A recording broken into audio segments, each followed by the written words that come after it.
Netcasts you love. From people you trust.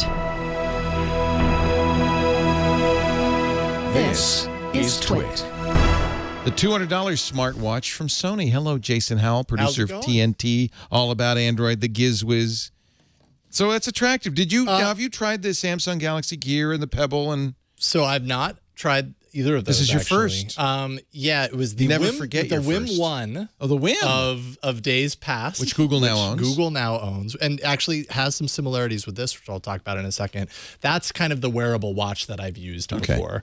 But I've been very kind of curious with the space, still trying to figure out if it's something that's necessarily for me on a personal level, because I'm just so out of the loop when it comes to wearing a watch on my wrist. Right. But this is the Sony SmartWatch 2. It's a follow-up to their smartwatch from last year. That would be the SmartWatch 1. Yes, right. There we go.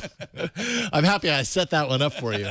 And it's $50 more this time around. It's $199.99, and I'll take it off so that it actually has a better look to it. And one thing I can say right off the top, it doesn't have much of a better look is one thing right off the top. I actually thought from a design perspective, I think it's okay. I don't think it's amazing. I don't think it's jaw-dropping, but I think it's pretty decent. Yeah. So, so here's one thing that's actually kind of cool about this. Oh, you got app icons. So, so when I hit the button on the side, right, that kind of turns the screen on. This is a transflective screen, and that's how it's similar to the Whim 1 in that when I haven't used it for a while, this is going to kick off and it's going to go to a low power mode, essentially. You can see it dimming right now, right? But you can still see it when it's in low There's no backlight. So it's low power. So one of the things that is a big selling point with the Sony SmartWatch 2 is battery life. This got probably around 4 days of battery life per charge, which I don't know how that fares with the others, but I consider that pretty decent. The only other long life watch is the Pebble, which does also get around a week. And I think, that gets maybe a little bit more than the smartwatch, but still nice. I found 3 to 4 days to be totally much doable.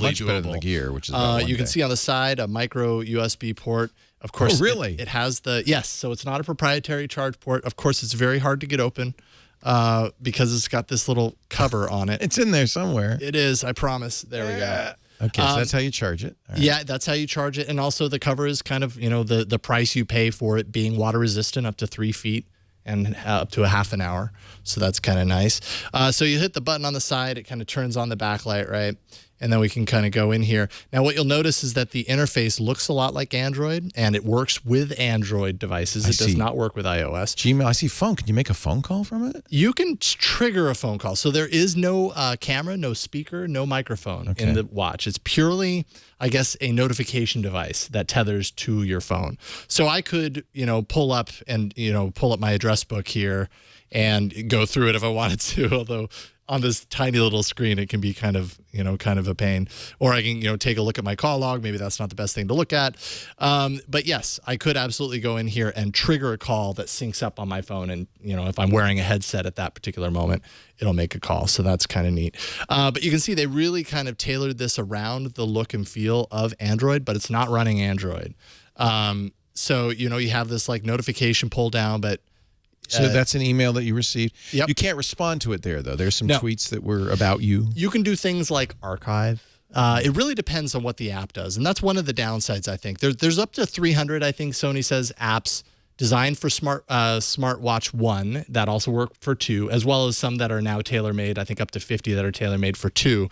And they range in usefulness, right? If I go into Facebook and I see this little message from my friend Joe and I click on it, this is what I get. You can read it anyway. No, all it says is the name. You can't read it. Joe. And yes, it's tiny. And the message isn't there. Yes, there's nothing there. So, this is a Sony-made app for the watch. So, I don't know. It really kind of takes some of the utility away from a watch. My experience with this was largely of frustration. Yeah. Because the more I used it, the more I kind of realized what a watch attempts to do, which is to make it so that you don't have to pull your phone out of your pocket and you have all the important information at your wrist. Unfortunately, so many times with this watch, anything that you actually would want to do with the information that it presents to you requires your phone. So now it's taken you even longer because instead of reaching for your phone to begin with, you've checked your watch, you're reaching for your phone eventually anyways. Right. So many of the things that you would want to use the phone for just kind of became pretty inconvenient as a result. Setup and operation. Setup was a little clunky to get started. They have this app on the phone, which I'll show you real quick, called Smart Connect.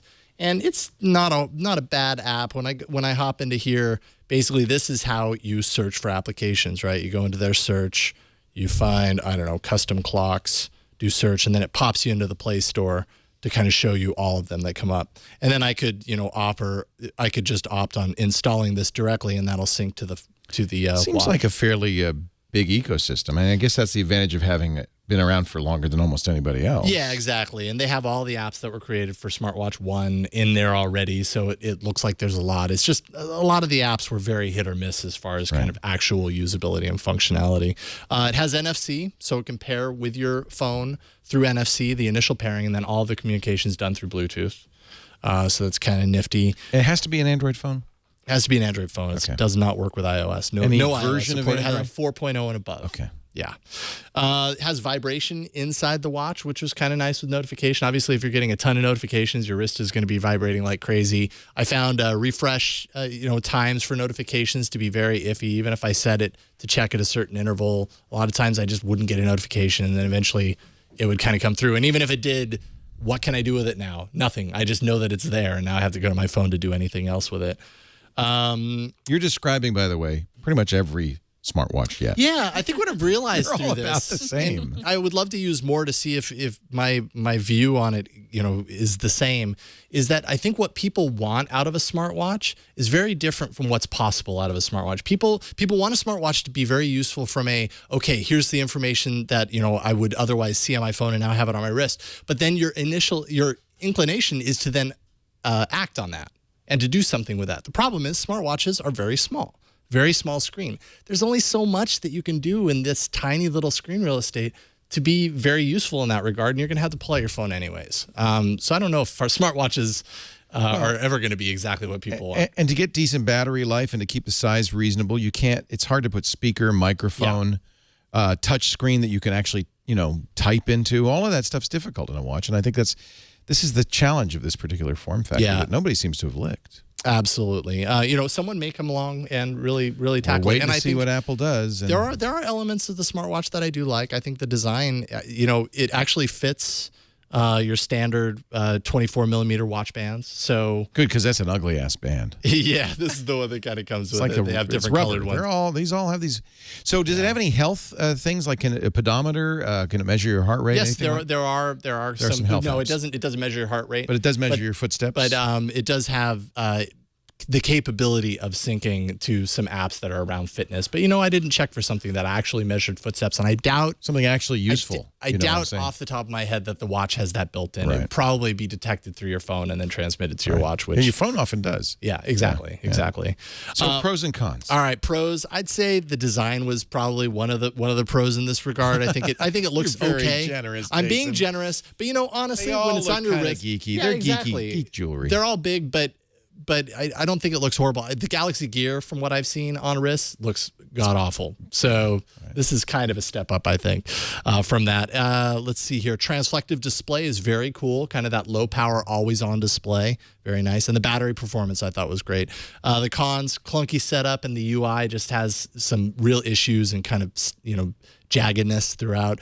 The notifications aren't very useful all the time. What can you really do with them? App integration has a lot to be desired. And then I didn't even mention the screen resolution is 220 by 176, which is about 176 pixels per inch. And you kind of see it, up close and personal when you're really looking at it. And I don't know. It just... Now, I see a music app on there. Can you plug in headphones and listen to music? No. Okay. So basically, I'm really trying here. It's a control. It controls the music app pause, on your play, phone. Rewind. Yeah. So exactly. So if you've got it synced to play music, you can hit play on a track or skip forward or back or whatever, and it'll navigate from your phone. So I'm guessing. Well, I'm not going to guess. Oh, total buy. Total buy. No.